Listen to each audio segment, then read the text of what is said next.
Bonsoir, c'est Headline News. L'État du Sénégal annonce une opération contre la rébellion en Casamance.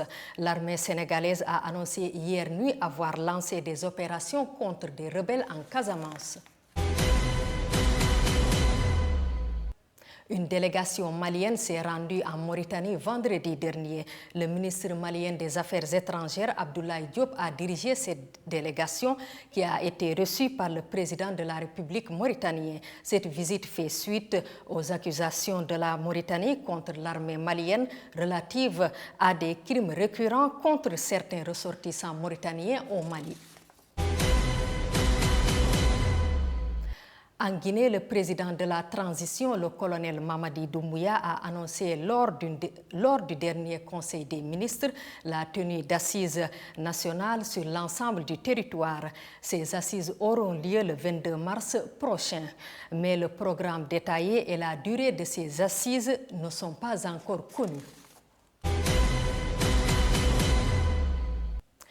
Des étudiants tanzaniens fuyant l'Ukraine sont arrivés en Russie par leurs propres moyens. Récit de Rosine Munezero.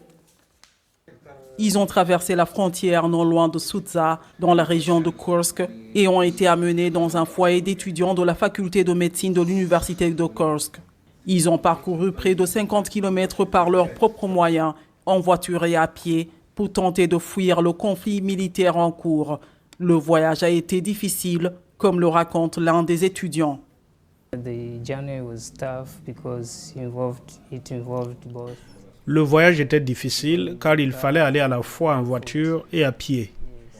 Nous avons commencé notre voyage en voiture depuis l'auberge de jeunesse de Sami jusqu'à un endroit où nous avons été déposés et nous avons commencé à marcher.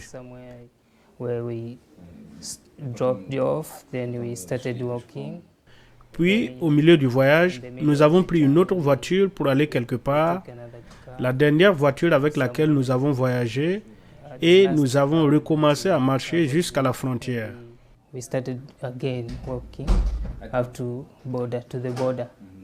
L'université de Kursk en Russie affirme avoir accueilli ses étudiants. À leur arrivée, ils ont tous été pris en charge, logistiquement et médicalement. 11 étudiants de l'université de Soumy sont arrivés dans la nuit, des étudiants de Tanzanie.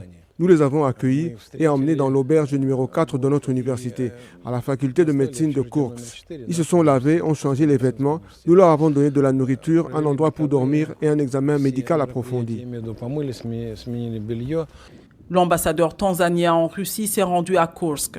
Il comptait aider les étudiants à rentrer chez eux le plus rapidement possible. Toujours la situation des Africains dans la crise ukrainienne.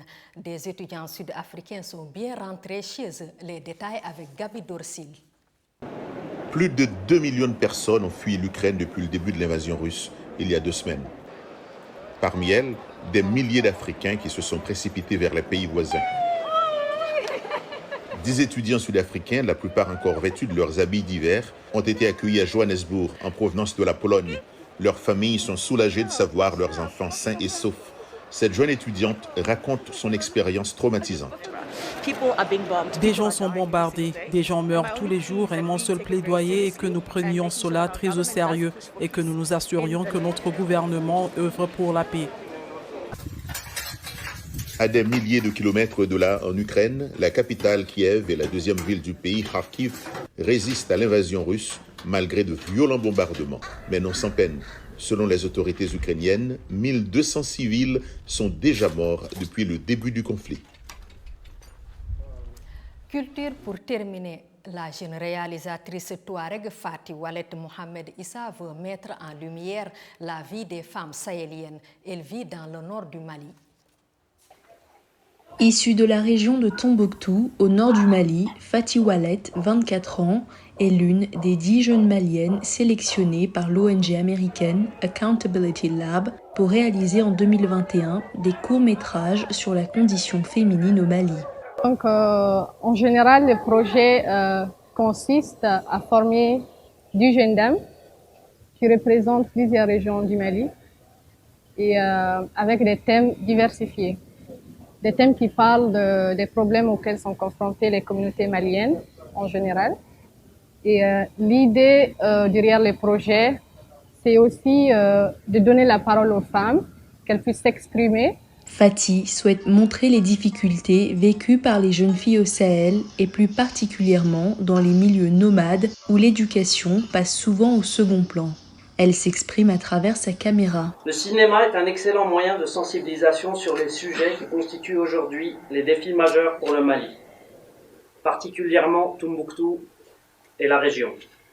Fatih explique que les défis auxquels font face les femmes maliennes sont vraiment nombreux. En fait, tout ce qui concerne la femme est un problème chez nous. Parce que c'est des gens qui sont trop jugés par la communauté. À travers son film, elle espère changer les mentalités et faire comprendre l'importance de l'éducation pour les filles. J'ai fait ce film en espérant que cela va toucher notre communauté, en espérant que cela va changer leur avis par rapport aux jeunes filles et à leur éducation, et également à l'État, les autorités aussi. Je voulais, c'est une sorte de sensibilisation en fait. Je le fais sous forme de plaidoyer auprès de l'État, également auprès de la communauté, pour qu'ils prennent conscience de l'éducation de la fille et pour que l'État s'implique davantage. Fatih Wallet ajoute qu'il y a beaucoup à faire pour faire évoluer la situation. Entre-temps, à Tombouctou, plusieurs projections de son documentaire sont prévues.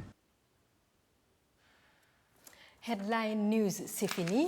Merci de nous avoir suivis. Restez sur BNews International. L'info y est contenue. La suite de nos programmes, c'est dans un instant. Bonsoir.